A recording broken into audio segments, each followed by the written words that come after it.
Paul Craig Roberts, you are very well known to the conservative public in America, but now we are about to publish your immense book on what happened to America in the last 15 years, since September 11th and until the end of the Obama era. And the title of the book is How America Got Lost, L'Amérique perdue in French. America Lost, like a lost highway, David Lynch's film. So, so what sort of highway was America engaged on to get lost like that? The United States has always been something of an empire and has always been trying to add territories to its empire. And after World War II, it was able to add Europe, or Western Europe, to its empire, and Japan. And was checked from going any further by the Soviet Union, which was an equally powerful military state. And so during the second half of the 20th century, until the Soviet collapse in 1991, the empire impulse of Washington was checked by the Soviets. Now, when the Soviet Union collapsed, this removed constraint on United States power. And it instantly began thinking of itself as the uni-power, the world's only superpower. And from this came the neoconservative ideology of American world hegemony.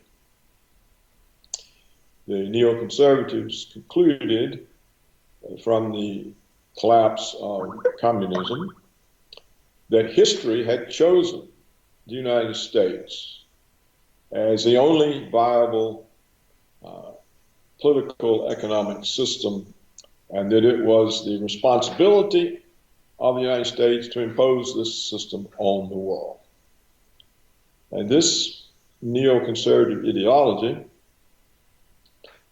suited many of the powerful private interest groups. It suited the military security complex.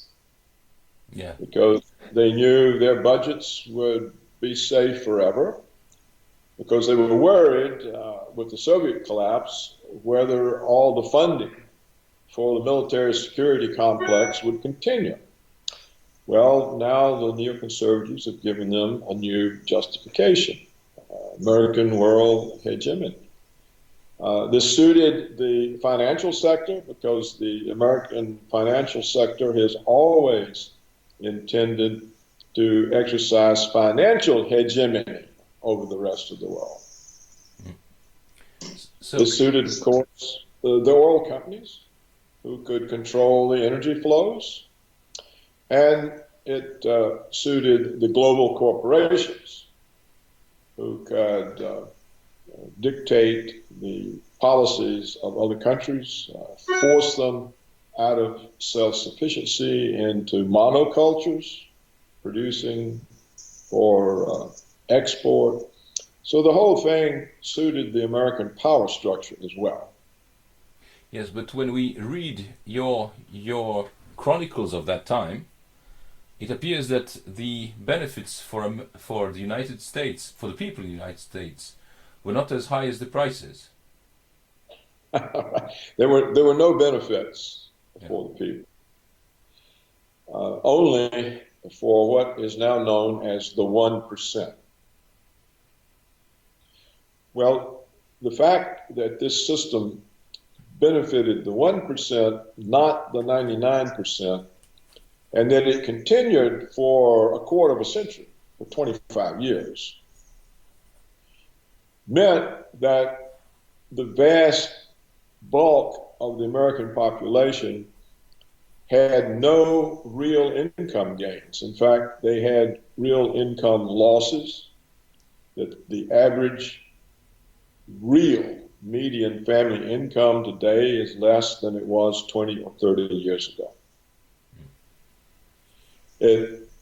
Because this process of globalization was a process by which Wall Street forced all the manufacturing companies to move their production for American markets offshore, where labor costs were cheaper.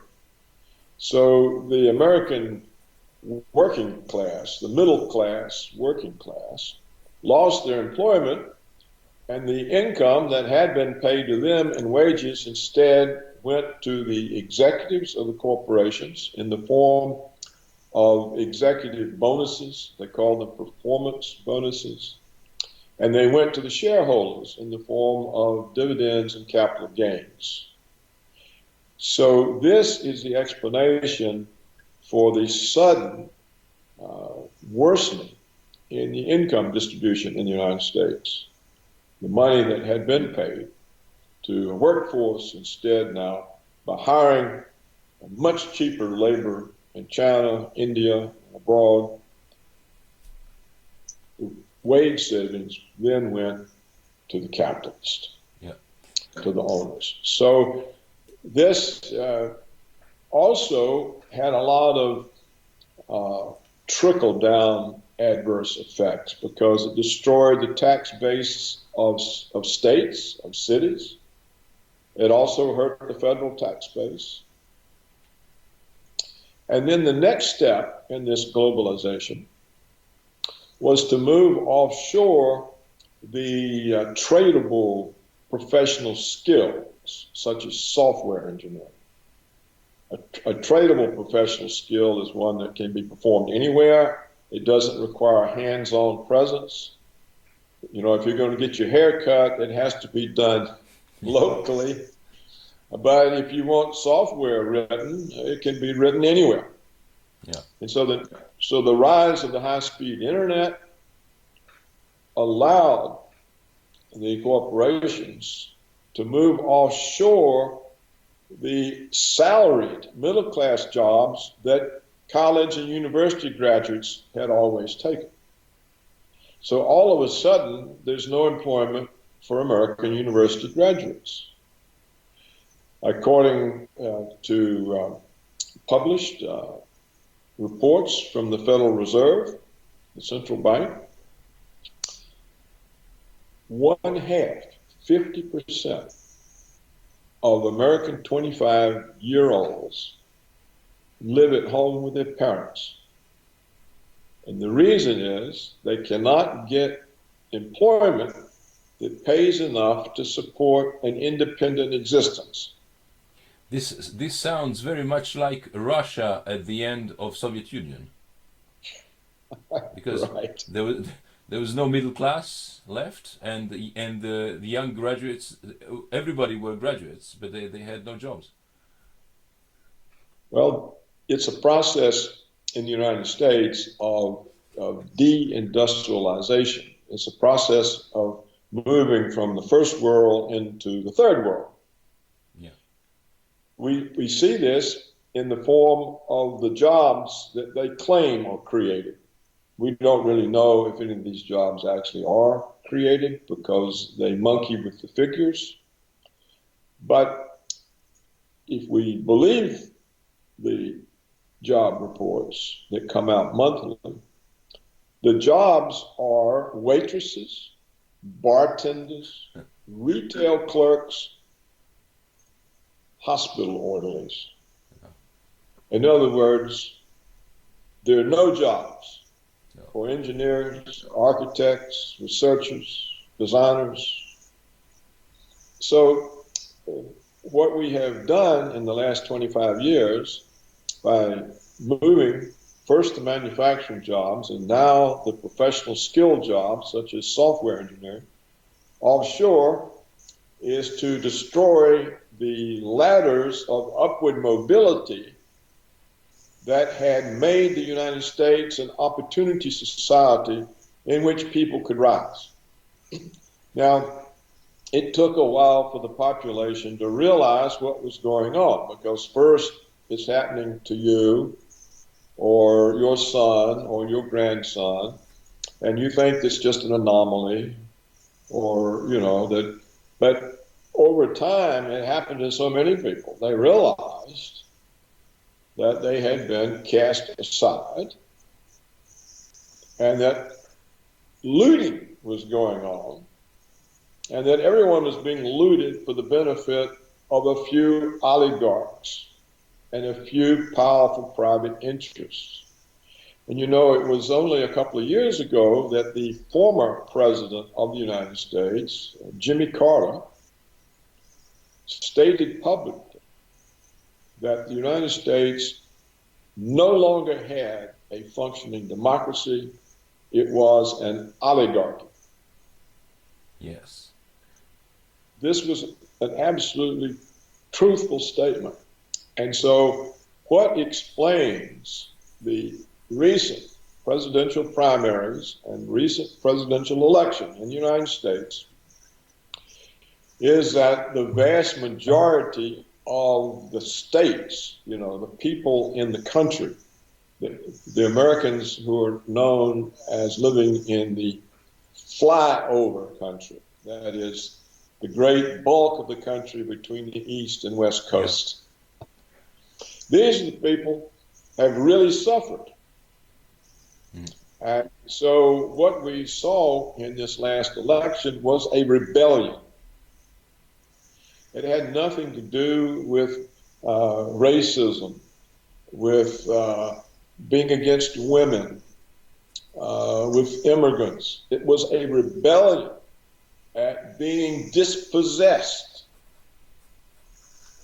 Yeah. So for 25 years, the oligarchs have dispossessed the people who live in the vast bulk of the country. Yeah. And this was a rebellion.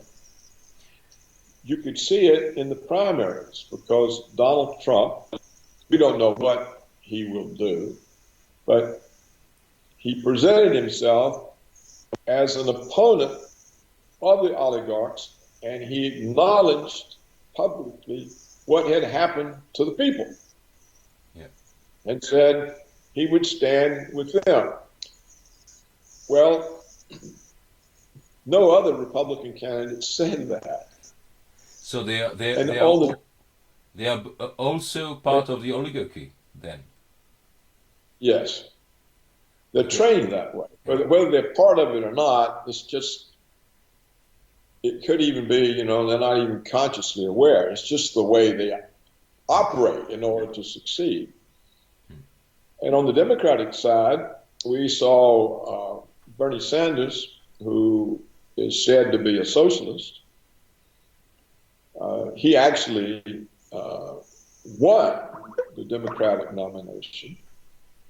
It was stolen from him by some vote rigging in some of the states and by the superdelegates. The Democratic Party, a couple of decades back, created superdelegates because they were concerned that Democratic voters would choose a candidate that the Democratic establishment didn't approve of. They were particularly worried about the Senator McGovern. Yeah. They didn't want leftist-type candidates, people opposed to war, that sort of thing. So they created superdelegates who get to choose the nominee for that party, but the delegates are not chosen by the people. In other words, it's a way of canceling out the people's decisions. So the Democratic Party, you see, is by far the more corrupt. It has publicly said it's not prepared to accept the decisions of Democratic voters as to who the presidential candidate will be. They will accept it only if they approve of it. And that's the purpose of the superdelegates. So you can see democracy in America has been collapsing long before Jimmy Carter pointed it out. Mm. So what you saw from the presidential primaries was that both Democrats and Republicans had turned against the ruling class. Yeah. So it was clear to me that Trump would win. Now, there's the United States has a funny way of doing the votes. In order that every state has a voice, they have what's called an electoral college. So the people in a state who are voting for a candidate, they are voting for electors that represent that candidate. And electors are proportioned out in some way according to population. So it's possible in the United States to win the vast majority of the states and not win the popular vote, because you can carry just a few states that are heavily populated, such as New York and California, and you can get more popular votes than you could get by carrying some 20 other states. Yeah. But this is the way the system was designed from the beginning, and it was so that, because in the beginning, the United States, the states were almost sovereign. The central government was weak. It was kind of like a unity of different countries. Yeah. That's why they were called the United States. And so for the states to agree to be somehow in a centralized government, they needed to have some assurance that they had a say in the outcome of those elections. So I think that's the rough, brief history of the Electoral College. Yeah. So Trump easily won in terms of the Electoral College. They're still counting popular votes, and it appears he has lost popular vote by about 500,000 voters. You know, they both have 47% plus a decimal of the votes. But if you look at the map, the states that voted for Hillary were the 3 West Coast states and the Northeast states. Yeah. The rest of the country.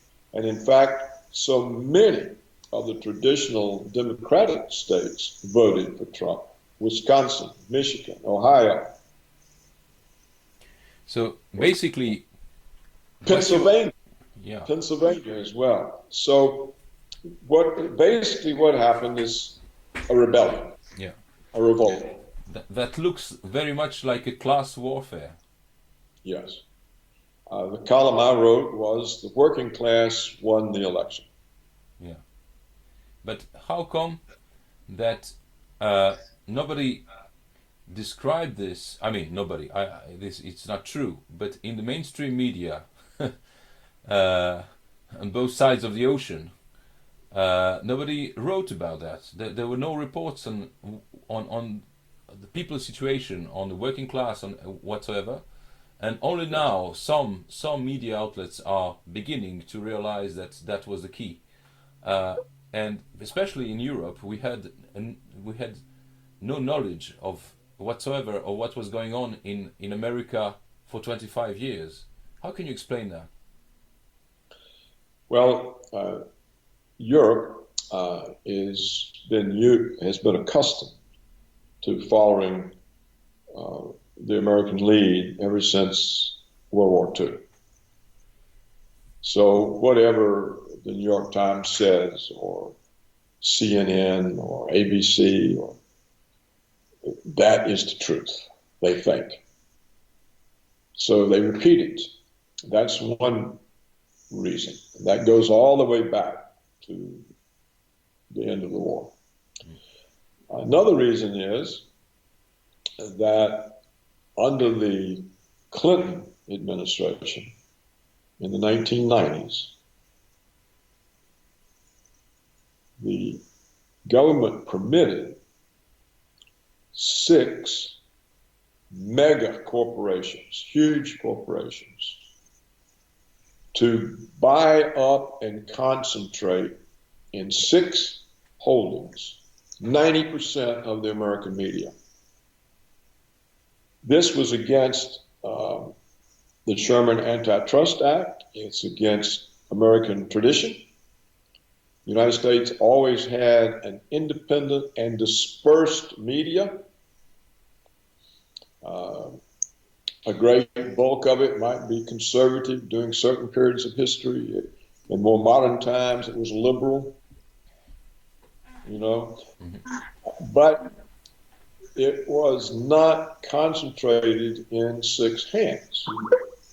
Well, once Clinton let the oligarchs concentrate the media, 90% owned by 6 companies, all independence disappeared. Furthermore, journalists no longer ran the companies. They were run by former government officials and by corporate advertising executives. The value of these massive corporations lies in their federal broadcast licenses. So they cannot go against the government. They cannot go against corporations because of the advertising revenues. And they can't protect one another because they're all concentrated in 6 hands. So there's no such thing as an independent American media except on the internet. The print and TV media serves as a ministry of propaganda. And the common term for the American print and TV media is prostitutes. Yes. This is a contraction of press prostitute. The latest poll showed that the American people, that only 6% of the American people had any confidence in the media. And we can see the media, which did everything it could to deny the presidential nomination to Trump and then to deny the presidency, it had no impact on the vast bulk of the country. So that's why nobody in Europe knows anything. And now there's a third reason. I've given you 2. The third reason comes from the German editor who wrote that book. His name is Udo Ufkadr, I think. Yes. And he says that as an editor of the big German newspaper, he would publish things under his name that were handed to him by the CIA. And he says this is common practice throughout Europe, that there are no significant journalists in Europe that are not on the CIA payroll in one way or the other, either as cultivated friends who get free trips to Washington or for money. So you see, Europe doesn't have a media either. There's no independent media in Europe. And the Europeans are so accustomed to following Washington's lead, they don't even know how to be independent. No. You know, the best independent country in Europe was France. You know, de Gaulle would not join NATO, and I think it was only earlier in the 21st century that France finally joined NATO. Yeah. So there's no real, outside of France, there was no independence from American foreign policy, or for that matter, American economic policy. Indeed, we have the revelation from the CIA memos that were released by the National Archive that the EU itself is a CIA creation. That it was the CIA that came up with the idea of the European Union, because if Europe was centralized, it would be much easier for Washington to control. There would only be a few people to control, to pay off, or influence. Whereas all these separate countries, this was a nightmare. They could play each other off. They could, some politician could go off in some other direction. So this is not a conspiracy theory. These memos are released. A professor at Georgetown University or George Washington, I forget which, found them and wrote a book about them. So Europe is part of the American empire, and they're so used to being part of it, they don't even think about it. Yeah. So now, do you think that, I mean, what is the scope of the rebellion or revolution that bears Trump's name now? I mean, does this election mean that things are going to change radically in the United States and abroad, or does it mean that the empire will go on with its policy with just a little slowdown? Well, that remains to be seen, but the oligarchy is still there. They're still powerful. Trump, in a way, is more a manifestation of a rebellion than the leader of one. He's not experienced in the views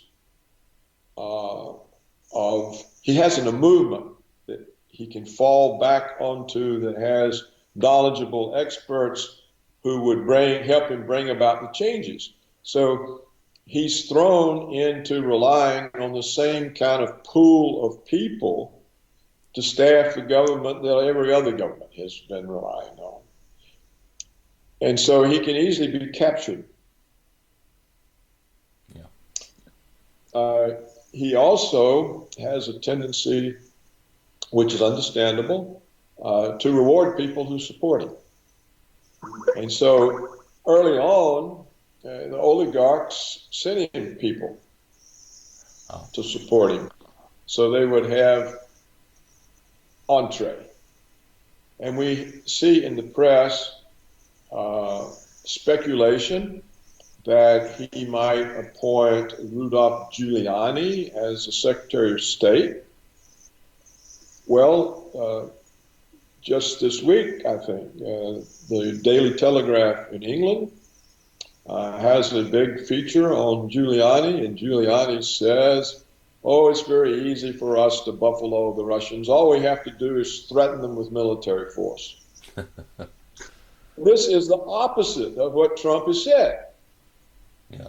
So how can he be the Secretary of State? Another candidate that the speculation is about is John Bolton.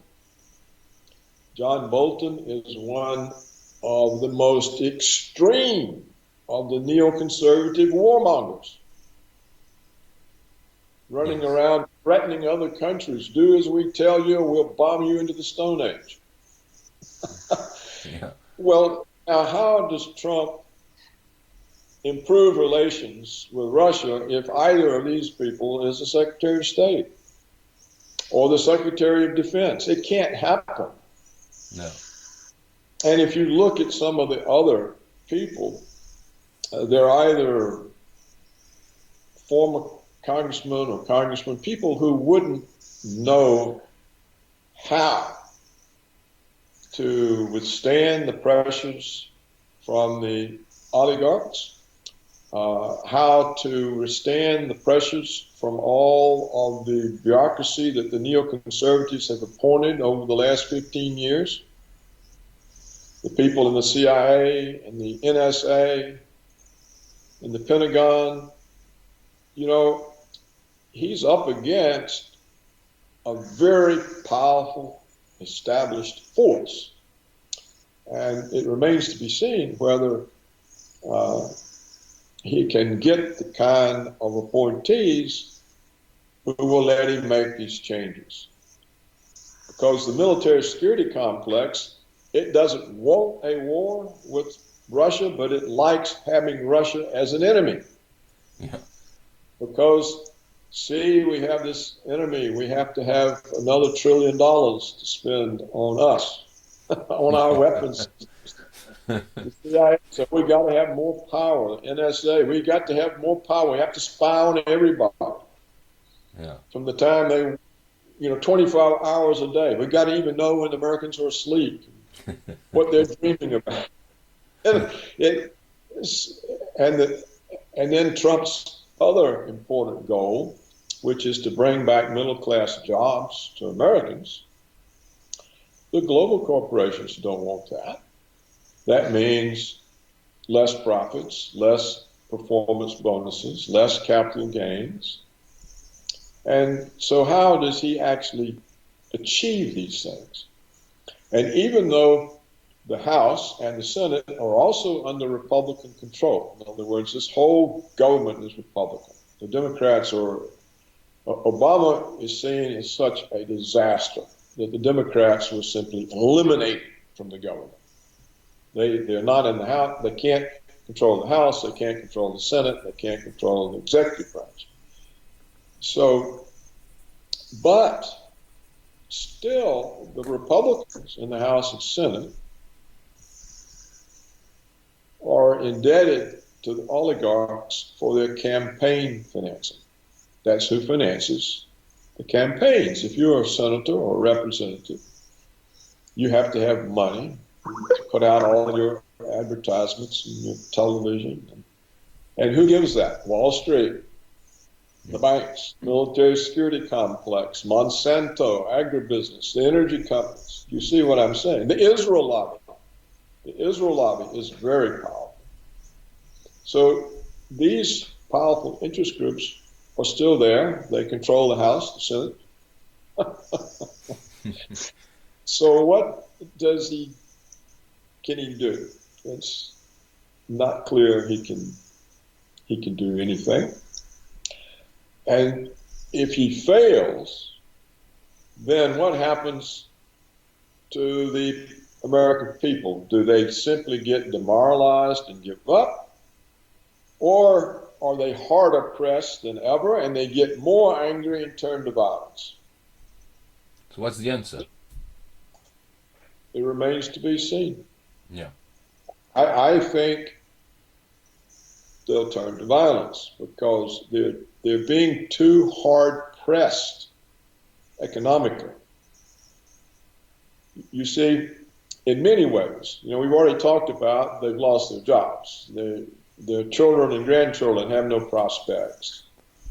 The older Americans who saved for retirement and expected to be able to supplement their meager Social Security benefits with their savings, there's been no interest income on savings for 8 years.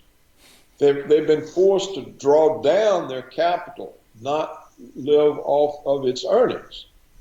So the whole country is being impoverished.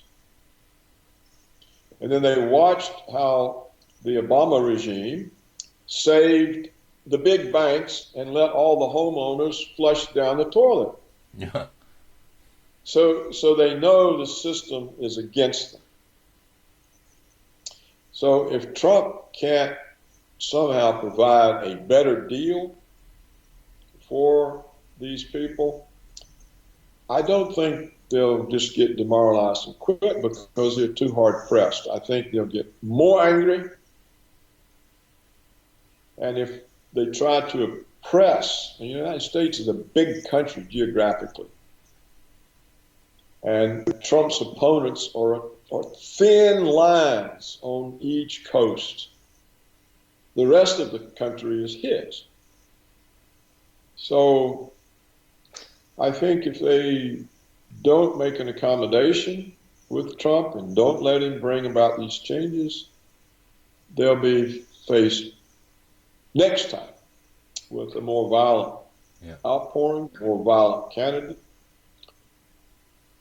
And if any of these neoconservative warmongers get in the State Department or the Pentagon, we won't have to worry about it because the conflict with Russia will end it all. You cannot convince a powerful country like Russia that you're going to attack them and have them just sit there and wait. No. They won't do it. And Putin has given them already warning after warning, and they don't hear. So if Trump is unsuccessful in establishing friendly, stable relations with both the Soviet Union and the China, then Europe can kiss itself goodbye. It's just not going to be there. And neither is the United States. So we come down to the biggest hope, which is conflict that the neoconservatives recreated with Russia after Reagan and Gorbachev ended it. You have to remember Reagan's two goals: to stop the stagflation that was ruining the economy and to end the Cold War because of the danger of nuclear weapons. Well, these are massive goals. I think they're unrivaled in the 20th century, for which he gets little credit. No, yes, exactly. But the neoconservatives recreated all of the tensions. In fact, they are worse now than they were during the darkest days of the Cold War. So that has to be stabilized. That relationship between the nuclear powers has got to be stabilized. And if not, then it's going to end very, very badly. Yeah. This seems obvious, but we had a similar situation 16 years ago when Putin came to power in Russia with a country that was basically collapsing and involved into a very nasty war in Chechnya. And obviously the way he rebuilt the state or stabilized the state shows that he was not alone at this job. Do you think there are structures within the administration or even corporations that are aware of the dangers and ready to cooperate with the president? There are some. I think the older foreign policy community, which was displaced by the neoconservatives, some of them are still alive. They're still there. It's not clear Trump knows who they are. It's not clear what kind of whispering campaign is already being conducted against them to direct him away from them. Mm-hmm. There's also another big difference. When the Soviet Union collapsed, the whole thing collapsed. Yeah. There wasn't a ruling oligarchy. There wasn't an ideological force like the neoconservatives. The communism collapsed. And so, and everyone could see the severity of the economic situation. They could see the country being looted by the West. They could see the Americans supporting these oligarchs. So they knew that not only their economic life was threatened, but their sovereignty was threatened. And, you know, under Yeltsin, essentially, Russia was an American puppet state. So there was so much more evidence, and the remaining elites themselves could see that, you know, if we're going to be an independent country, we got to do something about it. So I think Putin had a lot more to work with than Trump does. And he had been in the KGB, and he was a protege of Yeltsin, so he had connections. He knew who the actors were. And so he had a better sense of who would help him. I mean, he hasn't been perfect on that. but still, you're correct, he has rebuilt Russia. But that's the difference. It was easier. Even though Russia was in a terrible situation, because it was easier. Because it was. Because it was. It made it easier. So here, it could be Trump is the first symbol of a revolt, and it has to build, and the movement has to start producing experts who are aware and can think and know who the enemy is and what to do to drive them out. And that, I think, is missing at this point in the United States. And we won't know until we see Trump's government and see its performance. But there's so much they can do to take control. For example, the oligarchs, Wall Street, the Federal Reserve, they can cause an economic crisis and put him on the defensive, instantly on the defensive. And then all the media will say, oh, see. You know, this is what they tried to do to the British with Brexit. Then they can come to Trump and say, well, you know, if you want this crisis over, you have to appoint one of us, Secretary of the Treasury. Then they've got it. See? Or the neoconservatives in the CIA can orchestrate a false flag attack and ruin the prospect of relations with Russia. So there are so many power centers of the old order still in place that Trump could be overwhelmed. We'll just have to see whether there's any chance for him to bring changes that the people hope for.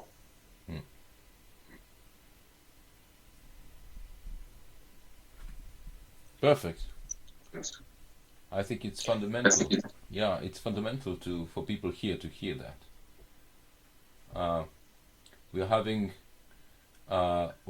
very harsh debates here in Europe about you know, the way the media have blackened out everything that was going on in the United States and all over the world. I mean, in Syria, everywhere. And now it seems to me that they are utterly frightened with how they're being overwhelmed and pushed aside by the electronic media, the internet media. You know, we have a publishing house and as well a newsletter, an internet newsletter that is named The Anti-Press. And these last months, it was confidential letter, but these last months I saw that we had lots of new subscribers who came very often from the media, you know, the media's corporations. I mean, the profession, because they are frightened simply, and they are losing their jobs because the advertisement revenue is not as high as it used to be, and they're losing readers because they write bullshit, and when you lose readers, you lose the ads as well. So they are in a very bad bad position, and they are very upset and very nervous, and we think that we have to multiply such testimonies as yours to show the scope of the matrix, because people can't believe how deep and how wide it is. That's That's yeah. right. And there are two other aspects of this that we can include. NATO. Donald Trump said that he sees no point of NATO 25 years after the Soviet collapse.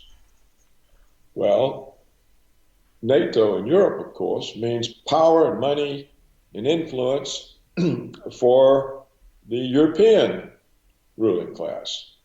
And so they are all meeting last week. Oh, what are we going to do? What are we going to do? Trump's going to abandon the Western alliance. We have to oppose him. Blah, blah. Well, the Western alliance is a threat to Europe because it's a threat to Russia. And the last thing Europe wants to do is to present itself as a threat to Russia. But that's what NATO does, and that's what NATO was used for by the Obama regime. All of these missile bases on Russia's border, the troops stationed, the military exercises. What NATO presents as a threat to Russia, it is a threat to Europe, because Russia can annihilate Europe in 5 minutes, all of it.